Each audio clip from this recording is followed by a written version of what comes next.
Okay. Hey friends, how you doing? So, CPAPs. Going to continue with my little CPAP adventures. I've now had it for about a month, and there's some things I think I should share with you that I didn't really know about CPAPs. Okay. First one is I have a full mouth CPAP, and I think because I have severe sleep apnea, which means I don't remember what the threshold is, but I have so many episodes per hour of stopping breathing that my whole mouth and nose has to be covered in order to keep forcing the air into my lungs. So if you got a CPAP and you got one that's just around your nose, not so bad. Okay? Some of the stuff will apply to you and some of the stuff won't before you go get it. Okay? So you all know what a CPAP is. It stands for Continuous Positive Airway Pressure. Okay? And I got notes over here for me. So it literally is like blowing air into your lungs and your nose continuously. And depending on how high of a level you have it on, it can be rather loud. Okay? It comes with a water tank, and you have to put water in it. Okay? To the desired level, filtered water. Because if not, you get this dry cotton ball of a mouth and nose, and you're going to get a headache, okay?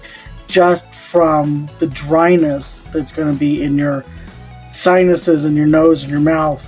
So you absolutely need to make sure that that's filled up every night, because it makes a difference. Especially if you live in a desert. I live in a high desert in Colorado. So, yeah. Our normal percentage of moisture in the air is like 15%. No, well, that's on a real dry day. But in the house, it's like 15 to 20%. That's pretty dry. So, make sure you put that water in there. Make sure you have the right mask. And I know when you get your CPAP machine, they're going to take you through this fitting, and you're going to have to put it on and make sure that it's right there, and they'll say, oh yeah, that's good to go. Okay? Right. Bend over, no air leakage. That's pretty easy. Wait till you get home. And you put it on at night. And you get it, and you put it on. Cool. No air leakage, right? And then you got to lay down. And the pillow pushes your mask. Because I don't know about you, but I'm so used to laying on my side, putting my head on the pillow and kind of digging my face into the pillow a little bit, because I used to be such a mouth breather anyways, that I needed a little bit of something to block some of the air so it wouldn't totally dry out my face anyways. So then you have to not lay that way. And you have to kind of lay with if you're lay on your back and you sleep on your back, you're golden. No problems. But if you lay on your sides, if you turn during the night, you're going to be adjusting your CPAP in the middle of the night. Because I guarantee you, the one place that it's going to start leaking, that's going to bug you, and you're going to wake up, is it comes right up your nose into your eyeball. Yeah, eyeball. And your eyeballs don't like that. It's cold, it's dry, and it feels like you're in a tunnel. Some of the other things that they don't tell you about CPAPs that are not so good. Okay, if you got a stuffy nose and you're going to try to use it, oh god, it's bad. I mean, it's just, you got to clean out your mask.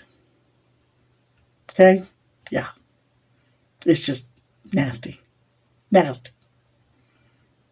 Nasty. Okay? If you think you're going to be sick when you go to bed, do not wear the CPAP.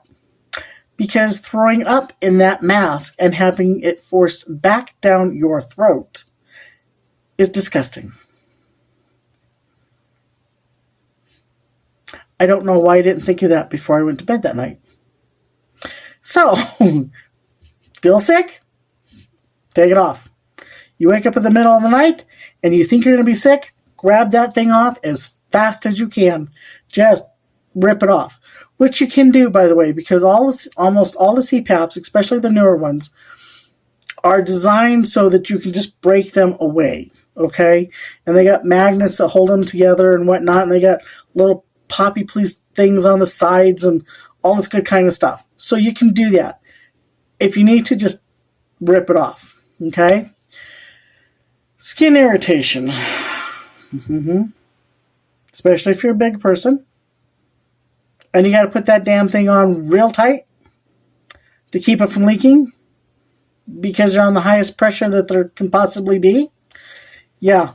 So you're going to wake up and your face is going to be full of lines and your ears are going to be irritated. Do not wear jewelry while you're wearing the CPAP in your ears. It hurts. Okay? It hurts. And I don't even have earrings. My hole's have been blocked for years. Okay? And it hurts. It hurts right where I would have earrings.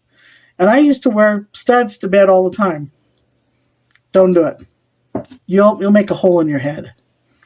What else that they don't tell you about? Oh. Okay. So I grew up here in the higher elevations of Colorado. And I pop my ears a lot.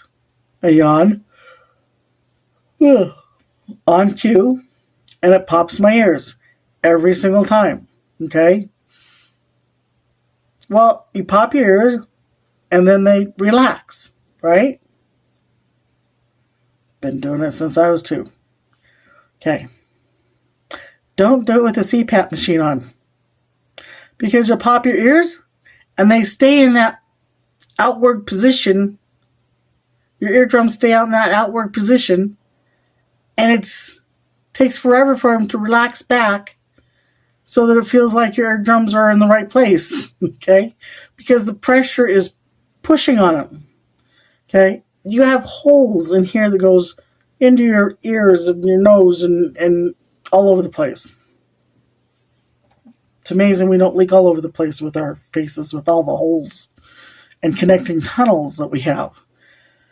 Okay, so there's some of the bad things, or not bad things, irritating things you should be aware of with your CPAP.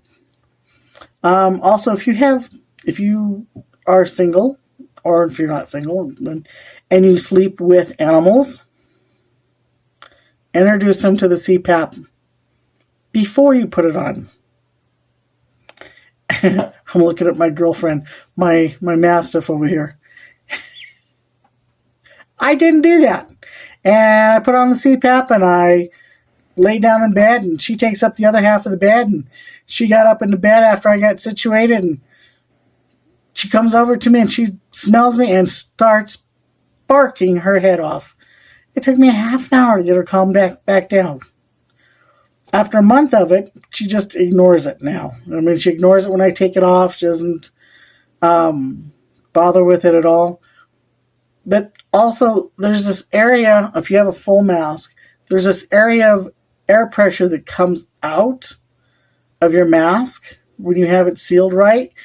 And so you have this constant flow of cold air coming out your mask. That can be irritating to the animals that you sleep with. Also, if you sleep with your arms in front of your face, they get real cold because they have a constant flow of air. And I like sleeping with the fan on, right? I've started turning the fan off just because I have that constant flow of air onto my hands.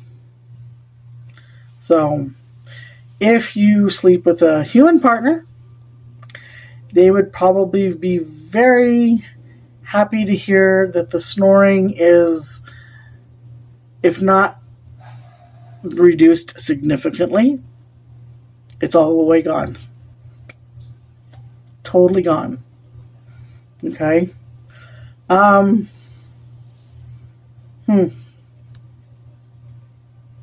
So there's some of the things to think about, some of the things that you are going to encounter with CPAP. Before you take a decongestant of any kind, try taking less than what you normally would, so that you know what to take at night, so that you don't get so dry. I made the mistake after I got sick and whatnot, and snotty, and why I have to clean the mask every morning.